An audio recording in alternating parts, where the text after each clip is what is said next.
Намасте! Здравейте, прекрасни йоги! Радвам се, че утро сме заедно във време, в което ще се погрижим за нашето тяло, ум, дух, мисли и емоции. Днес ще работим с тебе за основните стави и мускули с серията от практики Паван Муктасана, антиревматичната серия.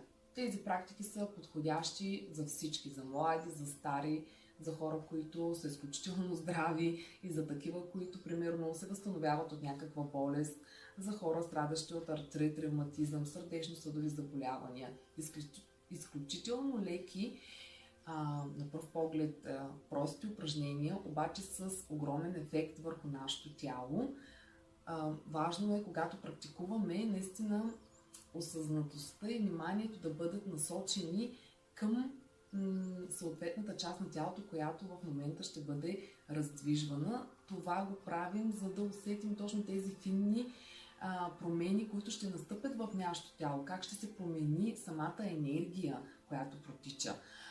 Целта на Паван Муктасана е чрез раздвижване на основните стави да релаксира мускулите, също така и да премахне блокажите, които пречат на свободния поток на енергията в нашето тяло и ум.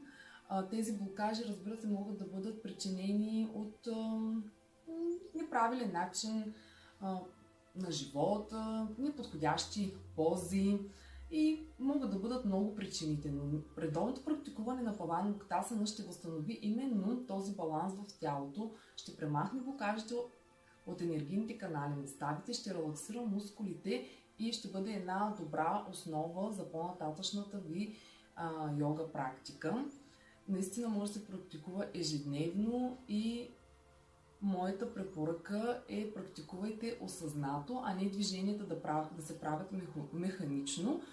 Може би за целта вие сами ще усетите, ако затворите очи, може би по-добре ще усещате тогава движенията. И просто с редовната практика човек, разбира се, ще става все по-осъзнат и чувствителен към тези финни промени, които ще настъпят на вътрешно ниво, като въздействаме на тялото чрез външни физически упражнения. И така, нека да вземем поза, седяща поза. Това е основната поза, позиция в Паван Муктасана за